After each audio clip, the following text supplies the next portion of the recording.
Ty Brady here with Brady Insurance Marketing and the Ty Brady Way. As a successful entrepreneur myself, I'm passionate in helping other entrepreneurs do the same as they rise from rags to riches and get inspired each week on the stories they tell here at the Ty Brady Way.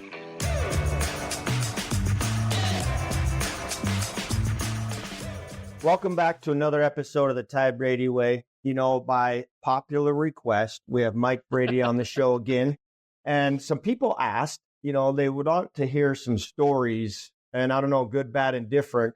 But, you know, I told Whitney and Mike, I said, hey, you know, we'll publish this the week of my birthday. My birthday's coming up. I won't tell you how old I am, but, you know. 22. Yeah, 22 and getting younger.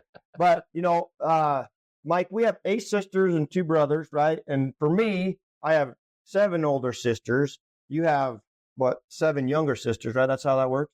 7 younger sisters? 1 older. Yeah, 1 older, so 7 younger. Well, let's get into it. So tell the folks the story about, you you wanting a brother and how that came to be. Did I want a brother? I don't know. Well, don't know if you did or didn't, but yeah. Yeah, a long time waiting.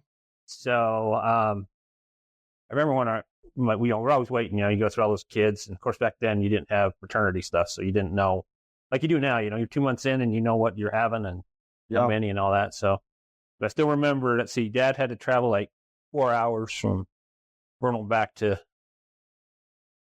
Utah Valley when you were born, and then you're premature. And so it's a little bit of a beefy, but tell me, I finally had a brother. Like after 13 years of waiting and all these sisters, I got a brother. So I was excited about it. And yeah. They didn't hang out much, but no, you were here, survived your preemie experience. And so that was exciting once he was here. So you're pretty much out of the house, when I was born. I remember moving to the house in Riverton, and what as crazy it was is I remember my 2-year-old birthday, and one of my sisters, it may have been Cheval, asked me a question. She's like, "Are you excited for your birthday?" And back then, Mom used to make a lot of stuff, a lot of suckers, and I remember either helping make suckers or the suckers were already made. And I just remember that round sucker, at the house. Yeah, the suckers. I wasn't there. No. Your 2-year birthday, because I would have been out in Vernal playing football. But, you moved that much. Well, Dad was in Vernal teaching school, right? Yep. And then he got construction and wood shop. Yeah, then you got a job here in Salt Lake. Yep. So then you stayed in Vernal for a year? What did you? I don't know the story. About 8 months. You stayed there? Yeah. So you guys moved to Riverton May, June. Uh-huh. And I had already committed to play football out there. So the idea was I'd stay out there and play football. Yeah. And I would be out there through December. Okay. Get a semester football season and then come back and then go back out again in May the next year to play. Did you just stay with a friend? Mm-hmm. Yeah, I just had our next door neighbor actually for a while. Oh, wow. Was there, and I just stayed there with his parents, and it was his older sister and then brother, so they just had the one kid in a 3-bedroom house. They had plenty of room for me, and so I had no idea. I just hung out up there, and I'd come back every other weekend or once a month. Take the Greyhound bus and come visit, and by yourself go back out there. Yeah, that is one thing. Mom was 15.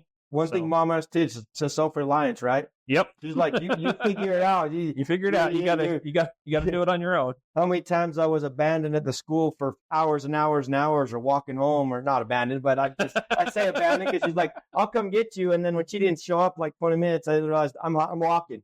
I'm getting a ride. You're hoofing it. Yeah, exactly. Same token, she'd defend you. Oh yeah. So I did make it home. Well, I was back in the day when you'd leave you get out in the morning. It was safe to walk. Yeah. Well, it took you 3 hours. You could still walk. Yeah. or you somebody gave you a ride, or it was wow. Fun stuff. So you get a little brother. You weren't really. I mean, you were quite a bit older, not quite a bit older, but you're older. So and then you got married shortly after that, right? Well, 5 years later, 6 years later. I mean, I say shortly because people usually wait now these days, but it's quite a while. Yeah. You got married. And then I didn't remember this, but you reminded me. Devin and I were the best men at the wedding, and Yep. that was Still pretty funny. My wife still talks about it. She's like, okay. She had no idea what she was getting into. I tease her all the time. I'm like, I had to import from California, so nobody knew who I was, for one thing. And then bringing her to meet the family was just like, I mean, she's second oldest of 4, so she's used to being quiet. Take her into a house with 10 plus kids. Yes. Well, it would have been 9 of you at home, all the way down to, I think Devin was like 5. Yeah. Because you would have been, I figured out, 8 or 9. So yeah. I tell you, Chevelle was there with the 2 cousins too, so it was quite a crew. He's like, yeah. She goes, I go home and these kids are jumping on my lap, and I'm like, what the heck? Well, we enjoyed company, that's for sure. And it was one of those things where it was I had to fight for my food. No, I didn't have to fight for my food, but lots of leftovers with my food, and then not only with leftovers of food, but just loud. Like we're loud. I'm loud. And, oh yeah. I don't know how to tone it down, and my tone always gets had to compete. Trouble. Yeah. You're part. You're part of your environment. Product of your environment. Yep. But I love every bit about it. What are some things you remember?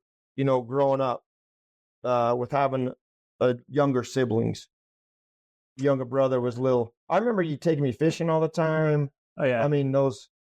Well, Dad'd take us too, but let's see. Before you, right? The girls would pick on me. Oh wow! I'd cause some trouble, and they'd gang up on me, and 6-on-1.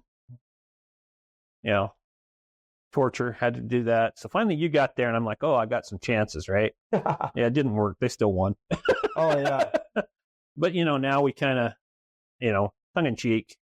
They tease me all the time that I'm kind of the favorite, followed by Ty. Oh, you are just because I'm the oldest. You are, but they like us. It's great. I mean, sisters are great. Ty's great. But I mean, we had more of a relationship of almost like, I mean, we grew up with 11 kids, and Dad not making a lot of money, right? It was just like once I started working and you started working, and we kind of all did it, right? We just kind of helped each other. Yeah. So, bring home dinner, that kind of stuff. But I mean, even the payback, right? So, building my house. Yeah. I got you and Devin out there on my house, on the roof, laying shingles. He's like, you would have been, probably 13. Devin would have been like 9, 10. Yeah. We'd lay out a roll. We go. They practiced on the back, and the back shingles kind of went like the wavy. Luckily, it's 2 stories up, and you can't see it from the back. Yeah. By the time they got to the front, they had it down. It's just like down. So, still, all my neighbors were losing shingles in the wind. I didn't. I think Ty and Devin used way more nails than they needed to, just because it was fun for them to drive them. Oh, it was great as a kid. It was, everyone wants to hit a nail and hit a nail and a hammer. And I think I paid you really well too, like $150 each for the whole thing. I don't remember. I just remembered I don't think they have them anymore. Barbecues had that barbecue sandwich, and I think that was good enough. I fed you. No, that was great. Yeah, we'd stop by and get the barbecue dollar burgers or the Arby roast beef. Yeah, with the Arby sauce. One of Snapples. Two things I remember from that house, though, that build job or that deal is it was when we backfilled that house and we were doing it by hand in a wheelbarrow. I remember that. I'm like, this is crazy. And then you flagged the guy down who was doing the development, and he came to help us out. But in the meantime, he blew a tire.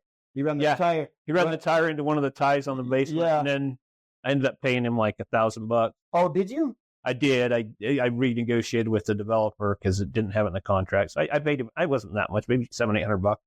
Oh, you paid him to help? I finally did. Yeah, once he got it all. Oh, I didn't. For the dirt. I did not, but I remember that, and I remember when you burned your butt. Oh, like when we were drilling the hole in the foundation. The generator. Yes. Generator exhaust got hot, and I backed right into it. Yeah. And it bubbled up. Right at the crack. Yeah, oh, the Jeep were dead. Those are things I'm like, oh my goodness. And then the other one I remember building the house is the nail gun. Whose hand did it go through? Dad's or yours? Mm-hmm. Someone got a nail. Maybe his dad. Yeah, wasn't too bad, but it was those 3 things that I remember build out. What are you doing with the 9-year-old and the 13-year-old and running a nail gun, penny nail gun shooting. Dad just he just let us go. That was it. Like, here you go. Yeah. Good luck with it. Yeah, exactly. I'm surprised the house is still standing. That's doing great. No, it is. Well, a lot of labor, a lot of helping each other out. You know, there's growing up as a kid. What are some stories, you know, that you remember, you know, that I don't remember? Remember your first big wheel? No, I do not. I was wanted one as a kid, never got it. So once I started working, I bought you a big wheel. I remember riding it down the stairs. Yeah.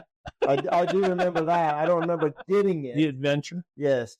Again, you would have been maybe 4 or 5. Yeah. They don't have big wheels anymore, do they? I don't know. There was like a three-wheel. I wanted the green machine, but I didn't have the budget for the green machine with the levers. The big wheels. Best we could do. I remember having a blast. Making my $3 an hour. Yeah. Well, it was a lot back then, right? Not really, but for me it was. I remember back in the day when we would make a slide out of the stairs. You know, all the time. We would throw all the blankets, everything we could, and make a slide. I had a blast doing that. Another thing I remember as a kid is Dad would bring home the cardboard boxes, and we would spend hours making forts. Oh, yeah. Forts and forts. Or that and blankets in the living room. Yeah. There at the house. Yeah. It was like it's not like that today. I mean, today kids have iPads and all these devices to keep them entertained, but we kept ourselves entertained. We had to. Yeah. Do you remember when Dad brought home those, I don't even know, the wire rolls, the extra wire rolls? They used to put wire in. And he built that hut out of it. Oh, the drums, the plywood drums. Yeah. That we stacked up. Yeah. Made a fort out of 3 stories high because they were this big and cut some things out of. Yep. That was those drums with those wires things. I remember, you know, like he cut a ladder so we'd get all the way to the top. And then I remember the girls. I can't remember if it was Ternay and Timry that piled up all the sand and convinced one of them to jump off. And, broke her arm? No, that was on the tramp. Oh, okay. But the one where they flipped off, it must have been Ternay. It must have been Ternay because Timry was always the one trying to convince Ternay into doing stuff. That's true. And building those piles up, and she flipped off and just knocked the wind out of her. And we thought she was dead. And then those trauma things as a kid, because yeah. I mean, one of those things got to be 3 feet high, so it's probably 9 feet in the air. Yeah, it was definitely up there. We climbed all the way to the top, and we jump off and whatever it took. Yeah, that was the trampoline story. That was wild. We used to. I can't remember. We'd play that game to see how far you could bounce them. You know, you pop them up. Yeah, yeah, and that's when she got her arm. Yeah, we had a tramp for a lot of years. Yeah, I wasn't around that much. We'd come over there on Sundays. Yeah, caused trouble. You did. Any other stories that you could think of growing up as kids?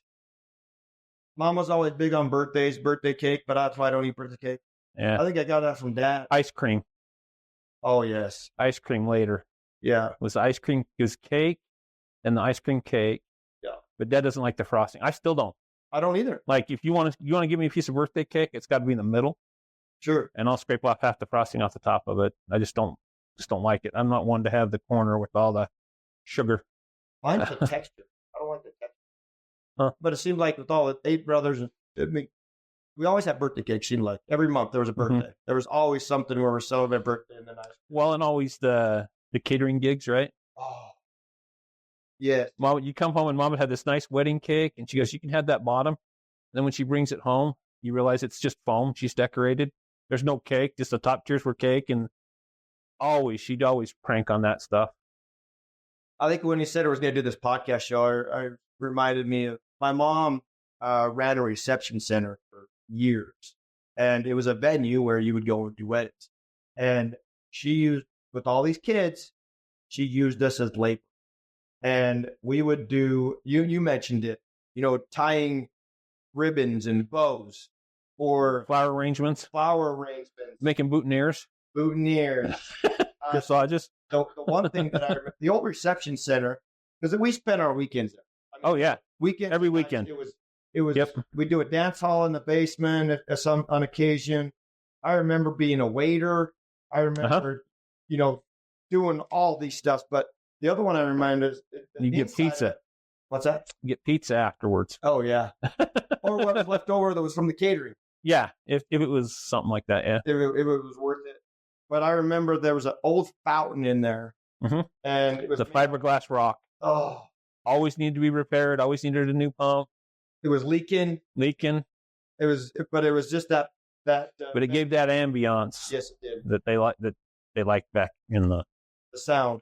The 80s, late 80s, mid 80s. It also reminded me of the fountain that we had at the house with goat tip. Same fountain.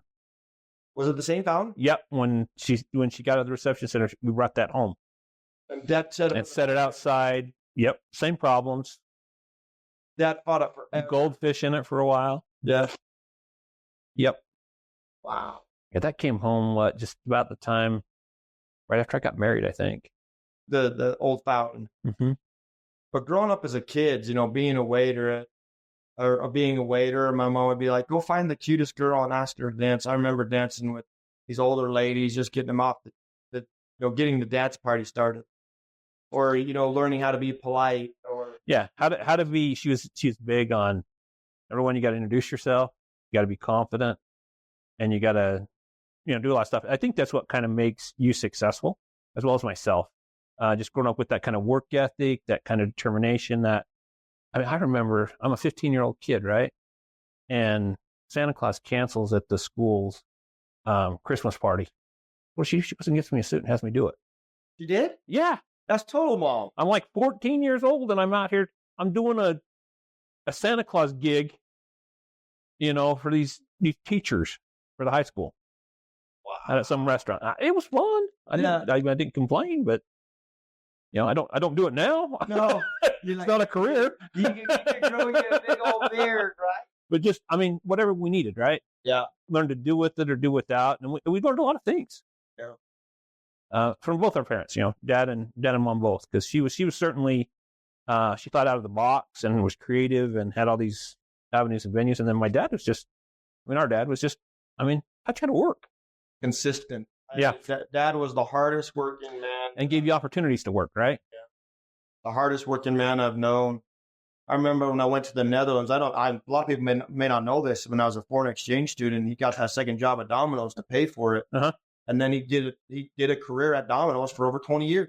30. Was it 30?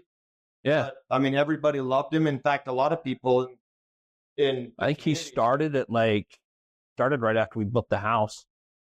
So 55 to 82, 27 years. Yeah, he was, and he got an award for being a 1,000,000-miler driver. Yeah. He drove a ton, but he enjoyed it. But as long as I can remember, he worked 2 jobs. Uh-huh. Whether it was a side job. Oh, yeah. Or a porch deal. I don't know. Finishing basements. Yeah. I remember. Redoing bathrooms. Did decks. Yeah, he was like, anything. Anything you need to do.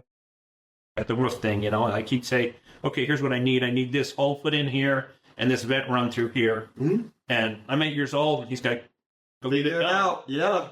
So, I'm out there all day, busted about 7 drill bits, trying to get through and getting it done. And then, falling off scaffolding when we're shingling and surviving the stories, you don't tell mom when you get home. But yeah. So we built that house, and then he lost his job and took the job out in Vernal.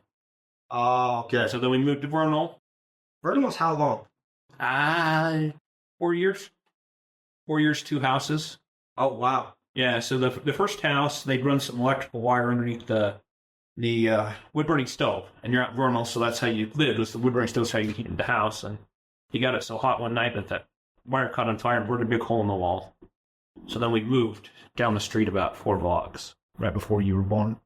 Huh. I thought that was a house in Provo. It was a house in Vernal that caught fire. Yep. Okay. So that one burnt, and then instead of repairing it, they bought another house and sold that one. And we added on to that house, as always, building something to accommodate the kids. Right about the time you were born, was that house. And then you built the house in Provo. And then we moved to Riverton. And he basically built that one, because when we moved in, I don't know if you remember, it was like 1,400 square feet, 3 bedrooms on the main floor, and we had to finish that whole upstairs. I remember helping Dad with all the drywall. I remember, getting in really big trouble when I threw a board with a nail at Devin and got him in that unit. And stitches. Yeah, I remember. Stepping on nails. Yeah, I remember that. But that took a while to finish. I remember because we played upstairs for a while. Oh yeah, like just that we lived there and finished it as Dad. Had to have been at least 7-8 years. Was it that long? Oh yeah. I don't remember that. Wow. Yeah, maybe. No, it was finished by the time I was a senior in high school, so maybe 3 or 4 years. But I mean, it was continually improving, right? Yeah. Even the work you did, in the bathrooms when you remember back there. Yeah. So. Always improving. Yep. Well, Mike, I thank you for being on the show, talking a little bit about me and, memories. Ty Brady Way. Yeah. Well, one of these days I may change. I changed it a little different, the show title, but just the Ty Brady Show, because it's not just about me. It's about everybody that comes on the show now. It's called the Mike Brady Show. There you go. Talk to everything you don't know. Yes, sir. Yes, a lot of good things. Well, any last thoughts you'd like to leave? No, just appreciate life. I mean, Ty and I talk about it pretty regularly. We talked about doing the show. It's an opportunity we have to live it, right? Yeah. The more people we can touch, the more people we can serve, the more we can help, the more we can learn, the better off we are. Yeah. The more we're able to relate to people and handle things and talk to people in a respectful manner. Yeah. Enjoy one another's company while we're here. As much as we can. By the way, I'm still working on that. It's a work in progress. It always is. Yes, it is. Because no matter how hard you try, there's always that one person that rubs you the wrong way, or you rub them the wrong way. Mm-hmm. With that, sometimes intentionally, sometimes unintentionally. It's just it's a clash, and we got to continue to learn. I don't think it's ever intentionally. It's just something I do, and then I'm like, dang it, moving on. Well, stop it. Yeah, exactly. That is. As always, share, like, and subscribe, and we'll catch you on the next one. Thank you for listening to another episode of the Ty Brady Way. As always, share, like, and subscribe. Go to Instagram at ty.r.brady. And as always, love hearing from you. And let me know what you want to learn on the show or what you'd like me to bring up on the show. Thanks. You can find the Ty Brady Way on Instagram as well as Facebook. To stay connected with giveaways and Ty himself, go ahead and follow at ty.r.brady on Instagram as well as Facebook. This podcast was recorded, edited, and produced by Whitney Face Media Marketing. And the theme music is an excerpt from Hot Chicken of the Woods by Isaac Joel.